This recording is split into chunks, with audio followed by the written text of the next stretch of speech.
नमस्कार भाई दोस्तों। एक तो कल वैसे ही तबीयत खराब थी, लेकिन दुआओं में बोलते हैं ना बहुत असर होता है। इतनी जल्दी ठीक होना ये भी अपने आप में बड़ा ही अच्छा लगा। तबीयत ठीक होगी तो एक प्रधानमंत्री साहब कोई विकसित भारत संपर्क के नाम से, पहले तो प्रधानमंत्री नाम से विकसित भारत संपर्क के नाम से एक मैसेज आया है और इसमें भारत सरकार का लोगो लगा हुआ है। भारत सरकार गवर्नमेंट ऑफ इंडिया, इसका लोगो भी लगा हुआ है। इसके अंदर सुझाव मांगे जा रहे हैं और ये व्हाट्सएप पर वेरीफाइड है नंबर। पहली बात तो हो नहीं सकता कि भाई प्रधानमंत्री साहब किस किस के पास मैसेज भेजेंगे, इतना समय कहाँ है। 18-18 घंटे काम भी करना है, उसके बाद फिर सोने के लिए भी समय चाहिए। 6 घंटे तो कम से कम चाहिए बंदे को। उसके बाद अगर प्रधानमंत्री साहब अगर ये आपका ही मैसेज है या आपकी तरफ से मैसेज है, पहली बात तो हमारे को यकीन नहीं है कि भाई प्रधानमंत्री साहब की तरफ से मैसेज होगा। लेकिन फिर भी अगर बोल रहे कि 140 करोड़ भारतीयों के पास गया, वैसे मेरे पास पहले भी फोन आया था एक भाई का, इंद्रपाल सिंह का, कि भाई प्रधानमंत्री साहब का मैसेज आया है, उस पर जवाब मांग रखा है कि अपना कोई सुझाव हो तो सुझाव और प्रतिक्रिया दे सकते हो। सुझाव प्रतिक्रिया ही देनी है ना। पहली बात तो देख, दोबारा कन्फर्म करने हमारे को यकीन नहीं है कि भाई ये मोदी साहब की तरफ से है मैसेज। लेकिन अगर है भी तो सुझाव और प्रतिक्रिया तो फिर अगर मांग ही रहे हो तो पक्का देंगे। अब ये तो व्हाट्सएप पर तो हम लिख के भेजेंगे नहीं, किस किस का मैसेज पढ़ेंगे प्रधानमंत्री साहब, इतना समय थोड़ी सबका मैसेज पढ़ेंगे। लेकिन सोशल मीडिया को पक्का देखते हैं प्रधानमंत्री साहब, सोशल मीडिया पर बड़े एक्टिव रहते हैं। अब हमारे जैसे यूट्यूबर से भी अगर आप सुझाव मांग रहे हो तो सुझाव तो पक्का दे सकते हैं मोदी साहब। पहली बात तो अगर आप तक पहुंचता है ये वीडियो तो पहला तो आपसे सुझाव भी है और प्रतिक्रिया भी देनी है। प्रतिक्रिया सुन लो पहले, तो आप सुझाव भी देंगे, प्रतिक्रिया सुनो। वो मतलब कि वो बंदा कौन था जिसको आप बोल के आए थे बड़ी मुश्किल से पंजाब से बच के आया हूं। याद आया आपको? एक बार प्रधानमंत्री साहब पुलिया से वापस चले गए थे और वहां जाके किसी एयरफोर्स के ऑफिसर को बोला था कि अपने मुख्यमंत्री को बताना कि बड़ी मुश्किल से जिंदा बच के आया हूं। प्रधानमंत्री साहब आज तक उस ऑफिसर के नाम का पता नहीं लगा किसी को पंजाब के अंदर, किस ऑफिसर को आपने बोला था। पहला सुझाव तो यही है, बता दो आपको 10 साल हो गए प्रधानमंत्री रहते हुए, और भगवान करे कि आप परमानेंट रहो, जब तक जिंदा रहो तब तक प्रधानमंत्री रहो। हम तो यही कहेंगे आप रहो, ताकि लोगों को भी आंखें हो जाएं थोड़ी सी। इनको आंखें होनी तो मुश्किल है, लेकिन हो जाएंगी आंखें। आप जब तक जिंदा रहो प्रधानमंत्री रहो, हम तो यही दुआ करते हैं। दुआओं में बड़ा असर होता है ना, तो ये दुआ करते हैं आप परमानेंट रहो। जब तक लोग केले के पत्ते ना बांध लेना, आप तब तक रहो, तब तक रहो प्रधानमंत्री। केले के पत्ते बांधेंगे एक दिन, ये हमारी जो सलाह दे रखी ना, केले के पत्ते बांध देंगे और भाला लेंगे, झिंगा लाला हुर करेंगे। लेकिन आप तब तक प्रधानमंत्री रहो जब तक ऐसी सिचुएशन ना आ जाए। और सवाल भी है कुछ मोदी साहब। अब आपके नाम से कोई मैसेज भेज रहा है, जबकि खुद प्रधानमंत्री साहब ने बोला था कि फेक न्यूज का जमाना है। या तो इसका आप कंफर्म करो ये फेक है या क्या है।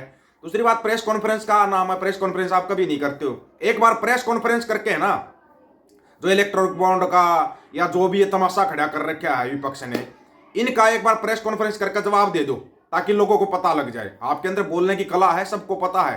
प्रधानमंत्री साहब जब बोलते ना, बोलने की कला बहुत अच्छी है आपके पास, उस कला का प्रयोग करते हो ना, एक बार सबकी बोलती बंद कर दो।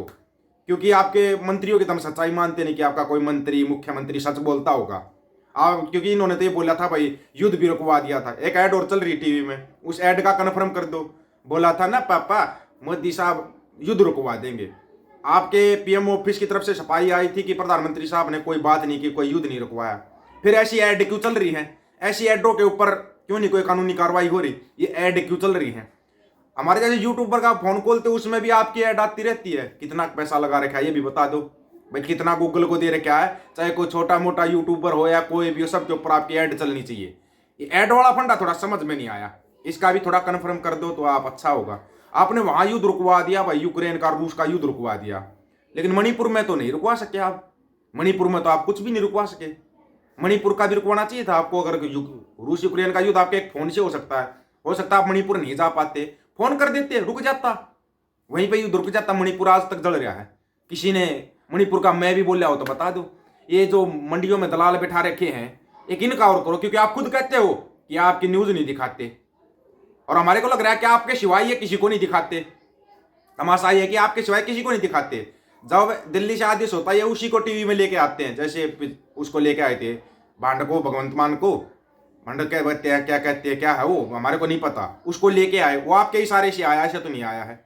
किसान नेता कौन आया टीवी में? वही आया जिसकी तरफ आपकी उंगली हुई है, वही टीवी में आया है जिसकी तरफ आपका इशारा हुआ है। क्योंकि बच्चों में इतनी हिम्मत नहीं होती बगैर पापा से पूछे कोई एक्शन ले सके।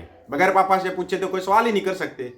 ये इनको इंटरव्यू देने की जरूरत भी नहीं, आप प्रेस कॉन्फ्रेंस कर दो और लोकल पत्रकारों को बुला के उसको बुला के कर दो, क्योंकि ये तो कुछ करेंगे नहीं। ये तो आपकी न्यूज ही नहीं दिखाते, ये मंडियों के दलाल तो आपकी न्यूज नहीं दिखाते। प्रेस कॉन्फ्रेंस करके कर दो, एक बार कन्फर्म कर दो बस। सुझाव मांग रहे हो तो जो ये विकास की नदियां बह रही हैं पूरे देश के अंदर, फिर आप इनके ऊपर बात क्यों नहीं करते? या टीवी में डिबेट क्यों नहीं होती? डिबेट होती है धर्म के नाम पे, जाति के नाम पे, मंदिर मस्जिद के नाम पे, लेकिन डिबेट विकास की जो गंगा बह रही है देश के अंदर, उसके नाम पर डिबेट क्यों नहीं होती? वो डिबेट कराओ एक बार, ताकि लोगों को सच्चाई पता लगे। और ये पकड़ के लाते हैं ना, किसी मौलाना को लिया है, किसी मोड्डे को लिया है, पकड़ के टीवी में बिठा दिया और वो तू मैं गाली गलोच करते रहते हैं। इसको बंद करो। इससे अच्छा लोगों को बताओ कि भाई कार्टून नेटवर्क देख लिया करो, ये मंडियों के दलालों की न्यूज मत देखा करो, क्योंकि इनके पास कोई न्यूज नहीं होती। इससे अच्छा ना कार्टून नेटवर्क देख लो, और कुछ नहीं ना टॉम एंड जेरी देख लिया करो। मंडियों को देखने से अच्छा टॉम एंड जेरी देख लिया करो। ये सुझाव है। पता आप अपील करोगे ना, देश के प्रधानमंत्री हो, आप अगर अपील करोगे तो लोग पक्का देख लेंगे। आप बताओ भाई टॉम एंड जेरी देखा करो, नहीं तो तुम्हारा दिमाग खराब कर देंगे ये मंडियों के दलाल, दिमाग खराब। ये बड़े खुश हो जाते हैं आपके साथ फोटो लेके, सेल्फी लेके, पता नहीं ये क्या है। देश के प्रधानमंत्री हैं, होनी चाहिए सेल्फी होनी चाहिए, लेकिन मीडिया का काम नहीं होता मंत्री, मुख्यमंत्री, प्रधानमंत्री के साथ सेल्फी लेने का मतलब ही नहीं होता। मीडिया वाले कभी लेते नहीं, लेकिन ये लोग लेकर खुश होते हैं कि देखो हमारी बस, क्योंकि आज से पहले बहुत प्रधानमंत्री बने हैं, आगे भी बनेंगे। ये तो है नहीं परमानेंट कोई रहेगा, क्योंकि ये तो इंदिरा गांधी के मन में भी था कि तू ही परमानेंट रहेगी, क्यों इमरजेंसी भी लगा दी थी, सब कुछ लगा दिया था, सबको पता है। उसको भी यही ख्वाब आते थे कि तेरे सिवाय तो कोई प्रधानमंत्री बनेगा ही नहीं, ख्वाब आते थे उसको भी ये। तो ऐसे ख्वाब लेना बहुत गलत बात है। दोबारा फिर कह रहे हैं, एक बार कन्फर्म करना कि ये आपके नाम से न्यूज कौन फैला रहा है। एक बार कन्फर्म कर देना बस कि आपके नाम से भारत विकसित या क्या कौन सा विकसित है, ये जो न्यूज फैलाई जा रही है ना, कौन फैला रहा है इसका। वैसे आप वो भी कर देते हो, मन की बकवास कहते हैं, मन की बात कहते हो। लोग कहते हैं कि मन की बकवास है, नहीं मन की बात है वो। मन की बात में आके बोल दो, एक बार संबोधित कर दो पूरे देश को। आगे तो पता नहीं आचार संहिता लग जाएगी, कुछ लग जाएगा। एक बार इन चीजों को क्लियर कर दो आपको जरूरत नहीं पड़ेगी बच्चा बच्चा आपका प्रचार करेगा। ये हम कह रहे हैं, एक बार क्लियर कर दो आपकी मनसा क्या है संयुक्त पंजाब के प्रति, इसका क्लियर कर दो। सुझाव दे रहे हैं, अब आप सुझाव बताते हैं आपको।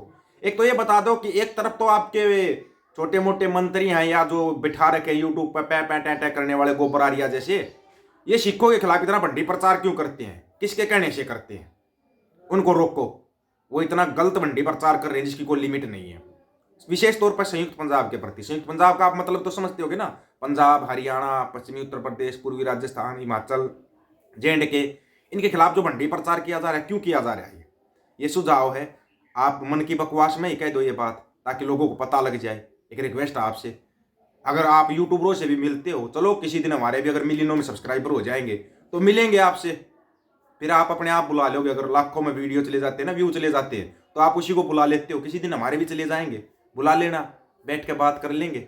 या आप वैसे मन की बकवास में ही बोल दो कि हाँ भाई मेरे प्यारे देशवासी और फलाना ढिमकाना, जो भी आप बोलते हो वो बोल दो, कन्फर्म कर दो एक बार ये विकास की नदियां कहाँ पे बह रही है, और ये आपकी तरफ से कौन ऐसे मैसेज डाल रहा है। कहीं कोई आपका दुश्मन तो ऐसा काम नहीं कर रहा ताकि लोगों के अंदर और गुस्सा बढ़ जाए।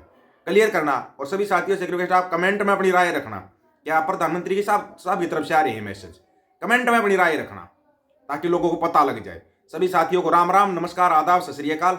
वीडियो को ज्यादा से ज्यादा शेयर, चैनल को सब्सक्राइब और बेल आइकन को जरूर दबाना दोस्तों। ऑफिशियल दीपक फौजी यूट्यूब चैनल, बात हक और सच की करेंगे, हक सच की बात हम करेंगे। वीडियो को शेयर करने की जिम्मेवारी आप लोगों की है। गज के आखो, वाहेगुरु जी का खालसा, वाहेगुरु जी की फतेह।